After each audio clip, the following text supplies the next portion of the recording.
આજે મારા બાપુજી એટલે અમારા ઘરના મારા દાદાના સૌથી મોટા ભાઈ એમનો આજે દેવ થઈ ગયા છે અને આજે એમને બધી ક્રિયા કરીને અમે લોકો ગામડેથી અમદાવાદ પાછા જતા હતા. તો અસલાલીમાં અમારી ગાડી બંધ પડી ગઈ.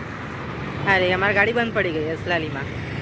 અને આખા હાઈવે ઉપર ખબર નહીં આ મુસ્લિમ લોકોનું શું છે, તો એ બધાનો બહુ ટ્રાફિક હતો અને કોઈ બી હિન્દુ ઊભું ના રહ્યું, પણ 2 વાર મુસલમાન ભાઈઓ અમારી બહુ મદદ કરી.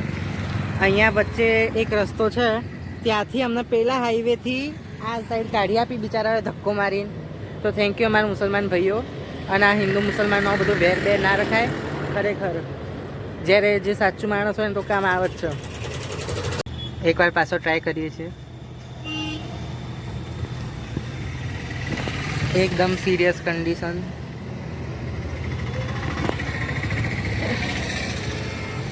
મમ્મી હશે નહીં? થશે ગાડી સ્ટાર્ટ. 1 2 3 સ્ટાર્ટ. ના થઈ ગાડી ચાલુ થાય ને ગાડી ચાલુ થાય જો આ બંધ તો ફેર પડો ઈઝી. હા એક મિનિટ. પણ ગાડી ચાલુ નથી થતી. ના હા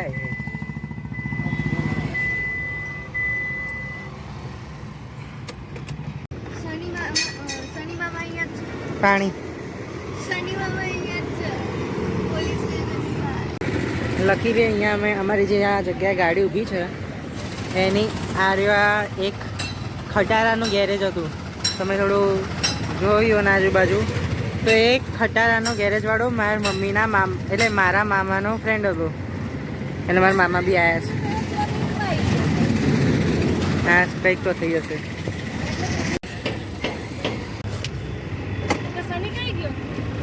જય શ્રી કૃષ્ણ.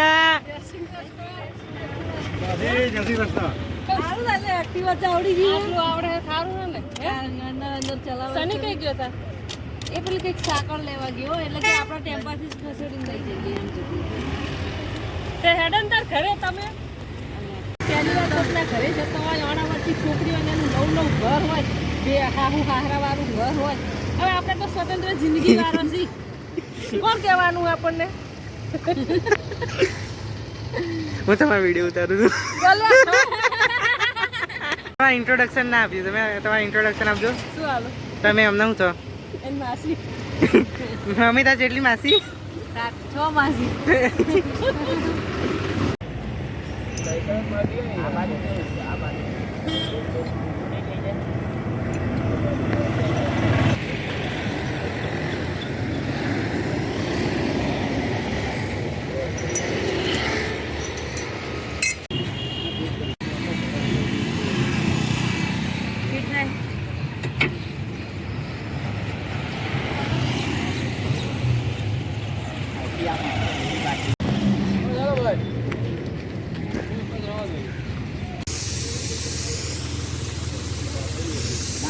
કઈ સ્પીડે?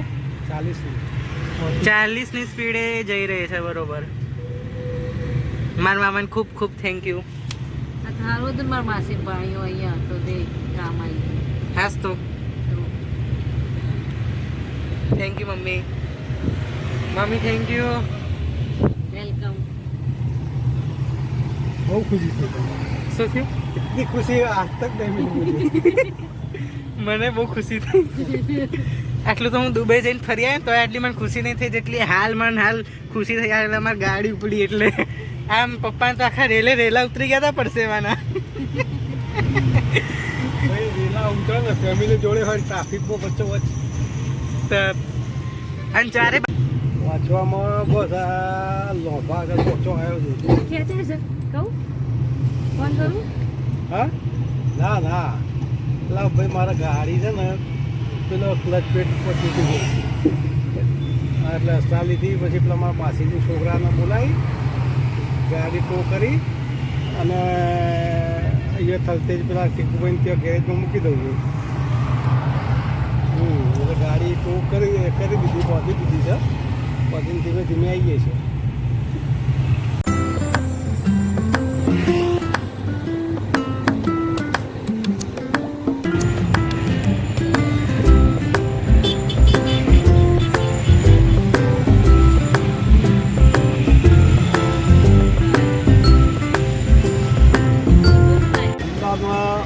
બેસી હવે હમ.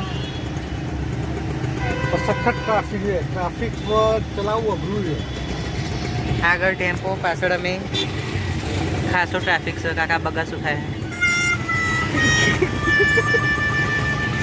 હું પોતે હેવી ડ્રાઈવર થઈ ગયો છું એટલે ચિંતા નથી. તમારો અવાજ નહીં સંભળાતો. જોરથી હું પોતે હેવી ડ્રાઇવિંગ કરું છું એટલે બહુ ચિંતા નહીં. હવે ડ્રાઇવિંગ બહુ ખતરનાક છે. એ તમને ખબર જ છે, જ્યાં જઈએ ને ત્યાં એક બે બમ તો કુદાડી જ દો છો તમે. હા, ગાડી ચલાવો, ગાડી ચલાવો. મમ્મી એવી સિરિયસ થઈ ગઈ છે ને હવે, અને બધા સિરિયસ થઈ ગયા છે ખરેખર. શું કહો? રોમાંચક સફર કહેવાય. રોમાંચક સફર. રોમાંચક સફર. સફર રોમાંચક. મારા રોમાંચક સફરમાં અહીંયાથી અહીંયા સુધી આમ બધા પરસેવાના રેલા ઉતરી ગયા હતા. ખરા તડકે ટેન્શનમાં કે શું થશે શું થશે. ટ્રાફિકમાં ગાડી ઊભી થઈ ગઈ હા, અને ખરા ટ્રાફિકમાંથી સાઈડમાં કરવી એટલે બહુ મોટી વાત છે. હસવો તો પડે ને ભાઈ. બળદ ને આપણે અમે બધા સાથે હતા, અને એમાં પાછા પપ્પા આમ જોવા જેવું હતું. મેં તો પછી થોડી વાર નોટિસ કર્યું, મેં કીધું પપ્પાને કોઈક અલગ દેખાય છે. તે અહીંયાથી અહીંયા આ ચારે બાજુ બધે પડશે એમને એવું થઈ ગયું હતું કે હવે શું થશે. કારણ કે અમે બધા જોડે હતા, એકલા હોત ને તો પાછા વિવો એવા નહીં, કોઈ ગોઠાવ્યા નહીં, પણ અમે બધા જોડે હતા ને એટલે. નહીં પપ્પા? હે ને? ફેમિલી જોડે હોય એટલે ટેન્શન થાય. શું કહો? ફેમિલી જોડે હોય એટલે ટેન્શન થાય. હા.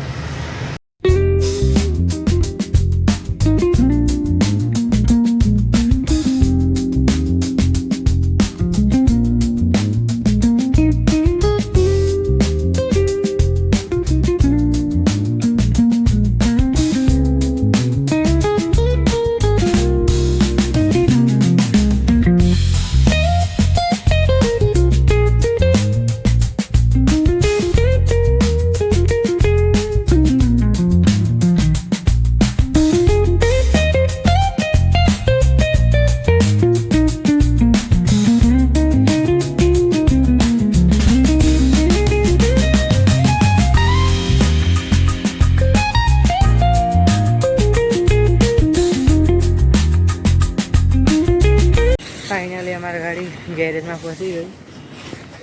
મૂકી દીધી અહીંયા ગાડી. મમ્મી કેવું લાગી રહ્યું ગાડી મશક્કત પછી? શું? આટલી બધી મહેનત પછી કેવું લાગે છે? સારું લાગે. ઓહ, બસ આટલું જ કહેવું હતું. હા, મેં તો કીધું કંઈ બહુ વધારે કહેશો. સારું લાગે ને ભાઈ. જો કેટલા વાગ્યા તું ગમે તેમ કરીને આટલે આવી ગયા હાસ તો ગેરેજ સુધી. હાલ આ ટાઈમે આપણે કડીમાં ઊંઘતા હોત. પર હા, હવે પ્રોગ્રામ છે હોસ્પિટલમાં જવાનું. મારે ભાઈ દાખલ કર્યા છે ને ત્યાં, હવે ખબર પૂછતા જઈશું. ઓકે. બહુ બેરથી શોખ પૂરો થયો નહીં? મારો શોખ પૂરો થઈ ગયો. મારી ઈચ્છા હતી કે આવી રીતે આપણે બેસી ગાડી પેલી પાછળ આવે, હા, આપણે ગાડી આવી રીતે આ ગાડીમાં બેસી જાય. એટલે આપણે હવે ટેમ્પામાં બેસી ગયા. હા, તાર ભાઈએ તારો શોખ પૂરો કરી દીધો. શોખ પૂરો કરી દીધો. થોડી વાર મને Thank you, સની મામા. શનિ મામા અમને હોસ્પિટલ સુધી મૂકી જશે. હા.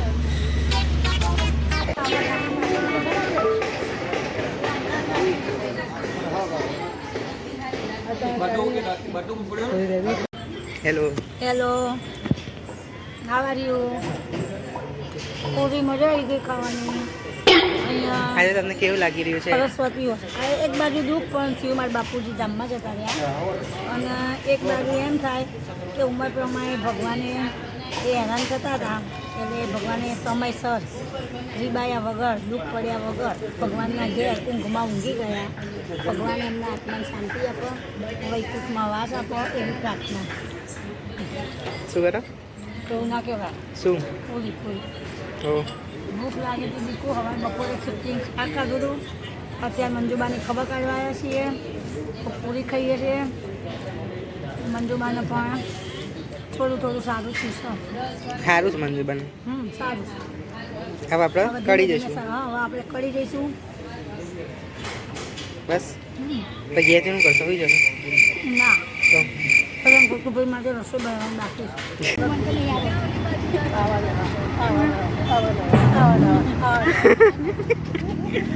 તમારી બેન, તમારી બેન, તમારી બેન. કાઢું નવી અર્ટિકા લીધી મારા ભાઈએ સરસ અમને ફરવા લઈ જાય છે. દીપુ પિયા નવી ગાડીમાં ભત્રીજી જોડે બેસે છે. બેસવાનું ને bye bye going to Somnath. બેસી જાઓ પછી હું આવું. ના એ રાખો નહીં ભાઈ, રાખો પણ નીચે તો ઉપર ના હોય તો. હો, ઉપર તો જાઓ. જય શ્રી કૃષ્ણ. ખાસો હેડા થોડા. લેન તાર માટે તો બધા આટલી મોટી જગ્યા છે. Thank you. આવી ઠંડીમાં એસીની પણ જબરી મજા આવે. જબરી જરૂર નહીં ભાઈ કે જબરી મજા. ઠરી ગયા ભાઈ લે તો સ્વેટર પહેર લે. એ ભાઈ કેટલી ચિંતા છે મને. આજ તો હોય ને બાપા. ભાઈએ ના પાડી કાયા વિજયભાઈ જો ઊભી રાખો.